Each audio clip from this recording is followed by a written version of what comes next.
கிருஷ்ணகிரியில பள்ளி மாணவிகள் பாலியல் வன்கொடுமை செய்த வழக்குல பல்வேறு திடுக்கிடக்கூடிய தகவல்கள் வெளியாகியிருக்கு. இந்த வழக்குல கைது செய்யப்பட்ட குற்றவாளியான நாம் தமிழர் கட்சியை சேர்ந்தவரை பத்தின சில அதிர்ச்சி அளிக்கக்கூடிய தகவல்கள் வெளியாகியிருக்கு.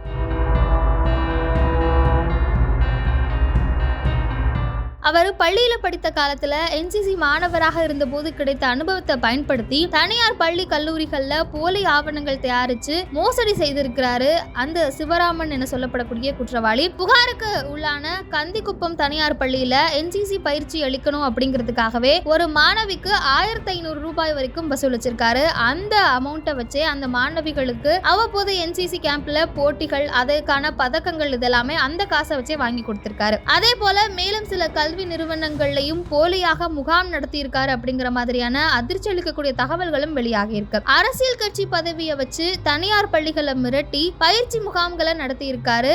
இந்த சம்பவத்தை இப்போ அந்த கிருஷ்ணகிரி மாவட்டத்தினுடைய என்சிசி ஒருங்கிணைப்பாளர் குழு தற்போது உறுதிப்படுத்தி இருக்கிறாங்க. இது ரொம்ப பெரிய அதிர்ச்சி அளிக்கக்கூடிய ஒரு விஷயமாக தற்போது பேசப்பட்டு இருக்கு. கடந்த சில தினங்களாகவே பெண்களுக்கு எதிரான பாலியல் வன்கொடுமை குறித்த செய்திகள் அதிக அளவுக்கு நம்ம கேட்டுட்டு இருக்கிறோம். அதுவும் ரொம்பவே கொடூரமான முறையில இந்த விஷயங்கள் நடந்துகிட்டு இருக்கு. அந்த வகையில தான் தமிழ்நாட்டுல கிருஷ்ணகிரியில பள்ளியில படிக்கக்கூடிய மாணவிகள், அதாவது 13-14 வயது இருக்கக்கூடிய மாணவிகளை என்சிசி கேம்ப் அப்படின்னு பொய் சொல்லி நான் என்சிசி கேம்ப் நடத்துறேன் அப்படின்னு பள்ளியில தங்க வைத்து 2 மாணவிகளை தொடர்ந்து பாலியல் வன்கொடுமை செய்திருக்கிறாரு நாம் தமிழர் கட்சியை சேர்ந்த சிவராமன் அப்படிங்கிறவர். இது மிக பெரும் அதிர்ச்சியை ஏற்படுத்தி இருக்கு. ஏன்னா பள்ளியில, அதுவும் தமிழ்நாட்டில் இப்படி நடந்திருக்கக்கூடிய ஒரு விஷயம் பெரும் திடுக்கிடக்கூடிய ஒரு விஷயமாக இருக்கு.